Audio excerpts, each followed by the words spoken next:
Welcome to New Possibilities. I speak truth to power without fear. So before I get started with this video, I just want to make a couple of announcements. I will continue to do Google Hangouts.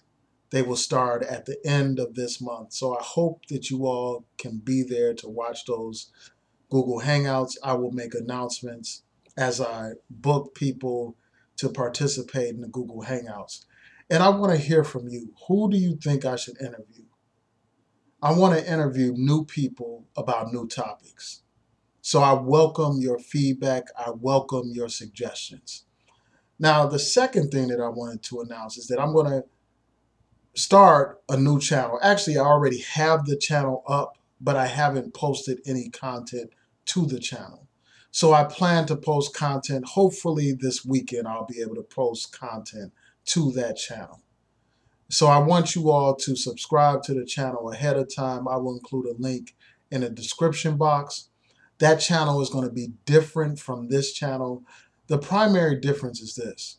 That channel will be about Black excellence, about Black accomplishments. It will be an inspirational channel designed to inspire people to strive to better themselves and their community.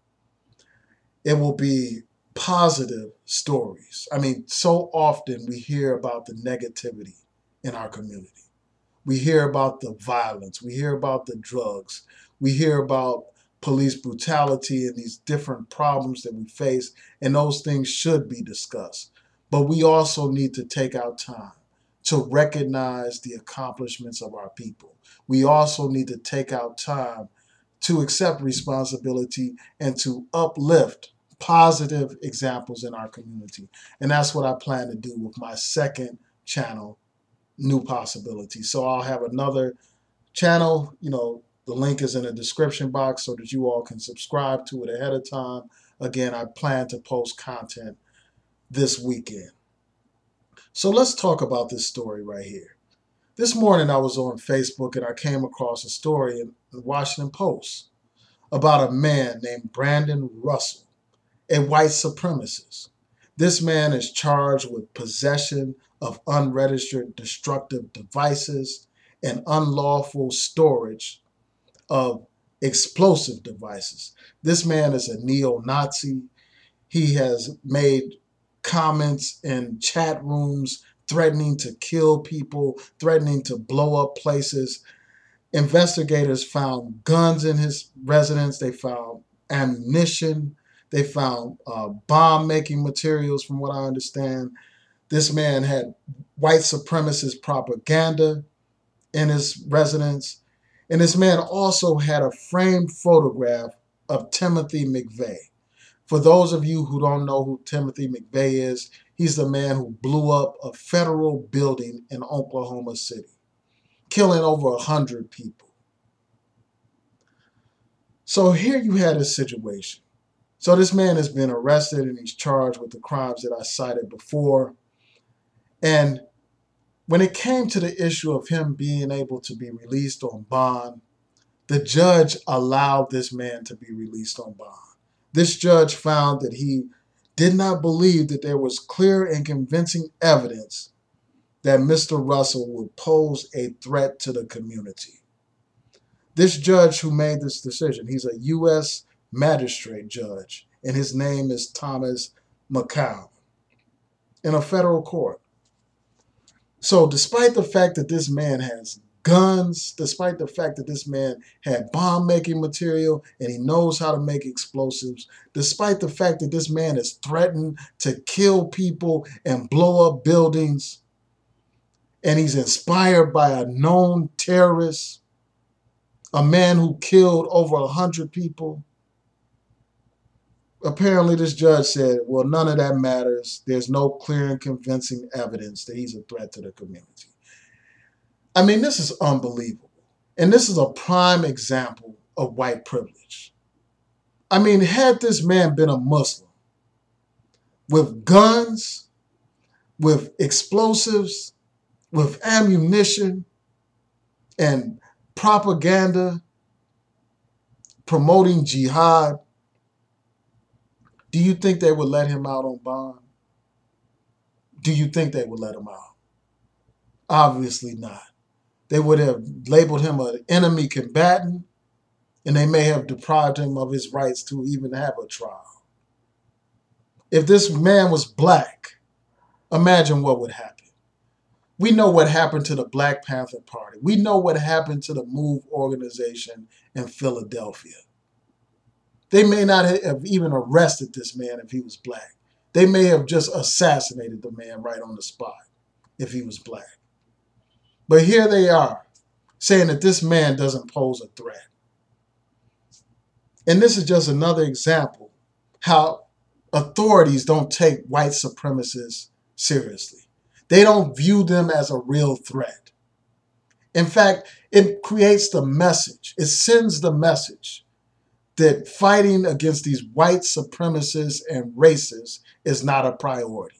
Trump has already sent that message when he decided to focus solely on foreign terrorists and not these domestic, homegrown terrorists. And here you have another person, a judge, basically allowing a terrorist to be out on bond. I mean, that doesn't make any kind of sense at all. But that is the kind of society in which we live. I mean, these white supremacists are a greater threat than these foreign terrorists in America. They're a greater threat. When you look at the history of violence that these groups have committed, there's a clear threat that these groups present. But yet you have law enforcement and you have these judges who don't take this seriously enough.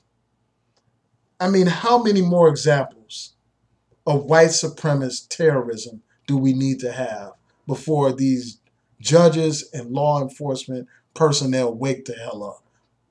How many more examples do we need? You had the Oklahoma City bombing. You had Dylann Roof go into a church and kill 9 innocent black people simply because they were black. Black people who were praying in a church. He went in there and gunned those people down without having any kind of concern or regard for human life at all. Then we had an example of what this man did from Baltimore, from here in Baltimore. This man, this white supremacist, was on a mission. He went all the way to New York to find a black person to kill. And he planned on killing more black men.